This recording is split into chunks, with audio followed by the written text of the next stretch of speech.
Buen día a todos. El día de hoy nos encontramos con Seleni Berrocal, estudiante del cuarto ciclo de la carrera de Derecho en la Universidad Nacional Mayor de San Marcos. Ha realizado pequeños proyectos relacionados a la injusticia social, uno de ellos titulado El otro rostro del Perú. Y además tiene interés por los temas de género, discriminación con respecto al género y temas de igualdad social. Bienvenida, Seleni Berrocal. Buenos días, Yanela Quesada, muchas gracias por la invitación. Para mí es un placer hablar sobre el tema de la discriminación relacionada al género. Discriminación de género. En primer lugar, para contextualizar mejor al público, considero pertinente preguntarle la diferencia entre sexo y género. Interesante pregunta porque en la actualidad el concepto de género en vista de que suele ser confundido con el término sexo. El sexo hace alusión a las diferencias físicas y fisiológicas que existen entre varones y mujeres, mientras que la palabra género involucra ya las diferencias psicológicas, las diferencias sociales que se van construyendo culturalmente. Según Lamas, con esta clasificación cultural no solo se hace una división del trabajo o las prácticas rituales y el ejercicio del poder, sino que se atribuyen características exclusivas a uno y a otro sexo en materia de la moral, en materia psicológica y en materia de la afectividad. En ese sentido, esta construcción social es la que va a determinar las condiciones y oportunidades para que ambos sexos se puedan desenvolver en la vida social.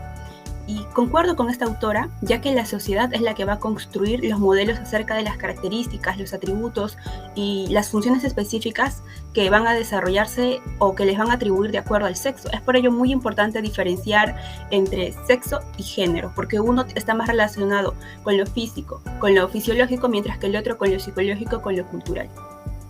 En ese sentido, y con la intención de delimitar más el tema de esta entrevista, me gustaría hacer referencia a Linda Nicholson, quien menciona que un proceso fundamental que se desarrolló en la historiografía de las mujeres fue encontrar explicaciones convincentes sobre el origen de la subordinación femenina. ¿Está de acuerdo con ello?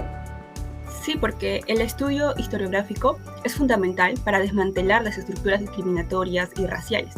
Porque, por un lado, tenemos que se considera al sexo como un condicionante de las capacidades y de las oportunidades. Al respecto, considero que todos estamos predispuestos a internalizar consciente e inconscientemente aquellos pensamientos estereotipados que transcurren desde la infancia, la adolescencia, la adultez hasta nuestros últimos días de vida. Sin embargo, no estamos predeterminados a conservar estas estructuras dominantes, excluyentes y por lo tanto limitantes, porque estas se acaban a afectar significativamente el desarrollo de una cultura. Es por ello que es importante analizar e identificar el contexto histórico en el que se van a desarrollar las relaciones de género para construir un nuevo sujeto histórico, en la que se vaya a tomar como eje al hombre y a la mujer, y que sus derechos no se vean condicionados a una estructura biológica. Al tratar acerca de este tema, se suele hacer referencia a términos tales como el enfoque de género y la ideología de género. ¿Podría definirlos de manera breve, por favor? El enfoque de género es una ideología, es una tergiversación del currículo nacional. Se considera que hombres y mujeres son diferentes biológicamente, pero iguales en derechos, en deberes y oportunidades. El enfoque de género sirve para analizar las problemáticas de la sociedad, ver qué intervenciones políticas se requieren para generar la igualdad.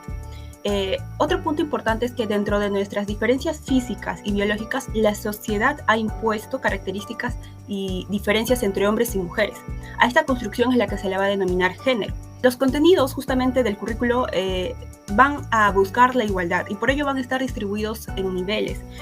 Por un lado tenemos que se considera que la educación sexual es un derecho de los estudiantes y mediante esta educación sexual se buscan atacar diferentes problemáticas, como uno de ellos sería reducir el embarazo precoz, por lo tanto también los abortos, asimismo las transmisiones de X. Es por eso muy importante considerar el enfoque de género y no tergiversarlo.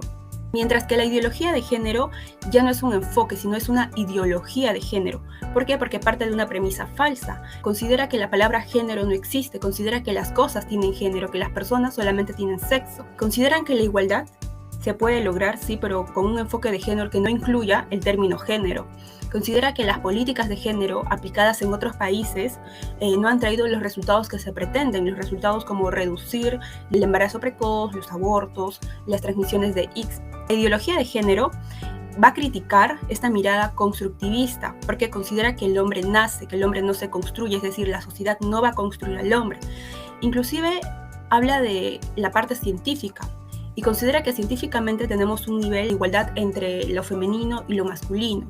Y por último, considera que el currículo nacional es anticonstitucional. ¿Por qué? Porque estaría limitando o no estaría consultando a los padres de familias qué educación implantar. Sin embargo, la ideología de género está, así como lo mencioné, va a partir de una premisa falsa, pues como considera que no existe género entre los hombres, pues tendríamos que analizar un poco más esta ideología de género, porque podría generar efectos negativos en un currículo nacional, o sea, en una educación para los estudiantes.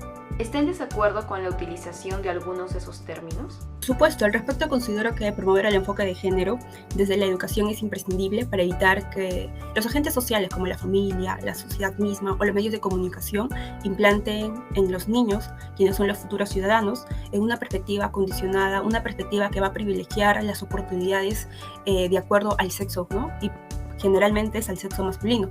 ¿Y por qué? Por su simple condición humana se va a generar un enfoque opresor, un enfoque dominante que va a limitar al sexo femenino. Por eso es necesario que los niños conozcan cada parte de su ser y sean conscientes de sus diferencias biológicas, y que sean conscientes de que esta diferencia biológica no va a condicionar el desarrollo social de la mujer ni del hombre.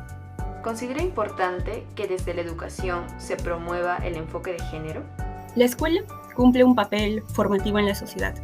A través de los maestros se busca fundamentalmente transmitir conocimientos, habilidades y valores hacia los estudiantes, es decir, formar sujetos reflexivos, sujetos críticos y por ende transformadores de su contexto social.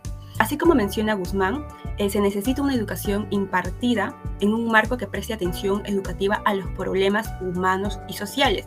Es decir, no hay mejor instrumento reformador para la sociedad que una educación que atienda y dé solución a los problemas de hoy. Por ello, edificar una sociedad igualitaria en condiciones y oportunidades va muy ligado al conocimiento que tengamos sobre nuestro entorno.